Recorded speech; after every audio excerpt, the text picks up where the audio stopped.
Finally, it's here. The statement from Lars Klingbeil, who now admits that he simply wasted the citizens' taxes. And do you still remember the case of Manuel Hegel, the death threat he received? That has probably been cleared up now. I really have to tell you, it was much, much worse than we all thought. That will be in tonight's news of the day.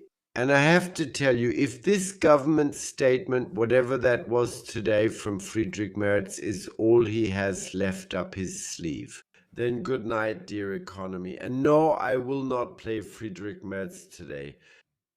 Sorry, excuse me. You'll go up soon, but only one at a time. Mr. Minister Klingbeil, the EWO Institute has now accused you that we have 95% of the taxes to alienate this plant. What do you say about the fund?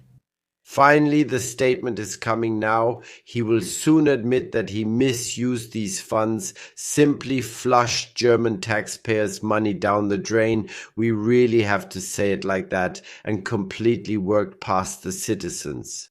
Or maybe not after all. I have a small request. YouTube really wants to keep restricting this channel.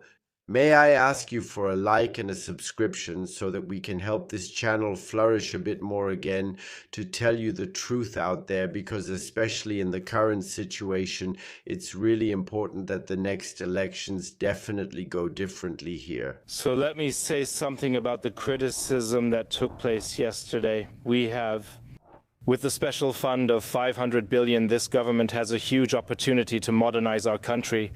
1 second, hold on, Mr. Klingbeil. I think you didn't quite understand. That was an accusation of a crime and not criticism.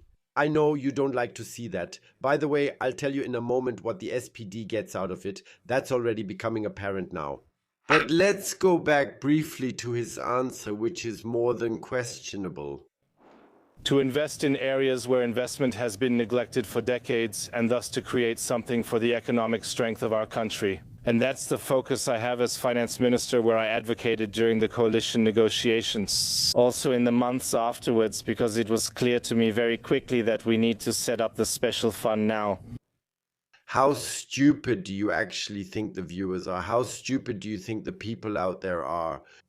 It's not about the money that's still being paid out now. It's about the money that has already been paid out, that has been misused. Please make that clear. And not like, yeah, maybe. The citizens out there are not slow learners. They're not completely stupid. Those out there want answers. At least I want answers about where this money went. That's what we pay taxes for. I don't know about you, but do you think it's cool that the household is just being paid for like that? With the money that our generations will have to pay back someday, if that's even possible anymore. Because the mountain of debt is already weighing on us so much that it's clear we urgently need tax increases. When it comes to the special fund resources at the federal level, only this year can the states use the funds. The 100 billion that are with the states can be used. And for me, it was still important that we already show in 2025 that we are pushing investments forward. We had 87 billion in investments in 2025. A strong investment to refinance the current budget.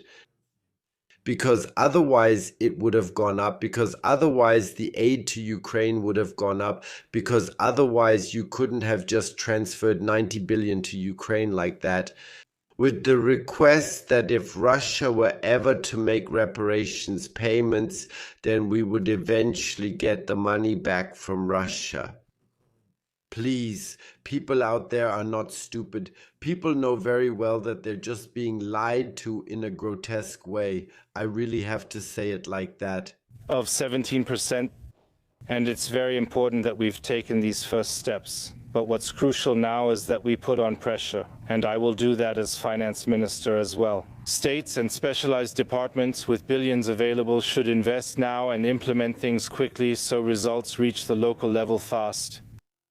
Let's note here as well, nothing has arrived yet, nothing has been done yet, and the number of insolvencies continues to rise in Germany. And even though there have been more startups, more new businesses, that doesn't mean that some of them haven't already shut down again right away. because they are no longer able to produce. Could we, by the way, Friedrich Merz also mentioned this again, who, as far as I know, and I actually fell completely asleep during his speech, yeah, he didn't even comment on the fact that they embezzled the funds, and that's exactly what it is. But maybe they'll set up an inquiry commission or a discussion circle where you're allowed to lie and say, yeah, just like with the mask deals, we'll be acquitted anyway. The Social Democrats are currently the fourth strongest party in the country, according to the latest Forza Trend Barometer, with just 12% putting them behind the Greens at 15%. What exactly does that mean for Germany now? We'll get even more left-wing policies and Friedrich Merz will be held hostage even more. Why? Because every time they've lost a huge percentage of votes, we've gotten one thing here in Germany. Even more left-wing policies, even more focus on the welfare state, even more money being embezzled. And since they're already approaching the 10% threshold, we really have to say that we'll probably see a Christian Democratic Union here in the future that will make itself even more of a servant to the SPD than before. Friedrich Merz also made it very clear in the Bundestag today that once again the crises are to blame. That you don't have any money, that now tax increases are coming, and no one else would have done it differently. Yeah, somehow I have to say, not even the slightest clue. And there's one thing that really got under my skin. Heidi Rekenek spoke there. I don't want to cut that out for you. Definitely show it. You can look it up in the Bundestag. And when she said the people here in Germany are slowly running out of food, they are suffering from poverty and hunger. In some areas here, in some districts here in Germany, that's when he started laughing out loud. I just find it pathetic how people are attacking their own country here. As long as there's money for weapons, as long as there's money for their own agenda, and as long as they can fill their own pockets as much as possible. Because they know that this country will go down and be destroyed. Now it's only about squeezing out every single euro. And freedom sometimes has better times and sometimes worse times. And sometimes the spirit of the times is geared towards the state. And then there will be times again when the citizens say, we are the people. And that's exactly the point we need to reach. And that's exactly where I won't get tired. It turns out now, Manuel Hegel, it's in every newspaper, apparently lied about the death threats. There was never a report filed. So I'm really sorry if I were to receive death threats, no matter from whom.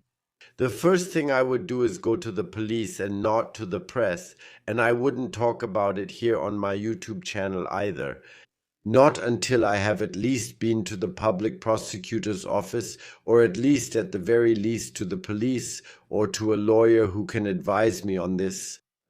Manuel Hagel didn't do anything at all. It was just said like that, yeah, I got death threats, maybe just to squeeze out another 0.5%. Yeah, now maybe there's the lying part-time minister-president of Baden-Württemberg.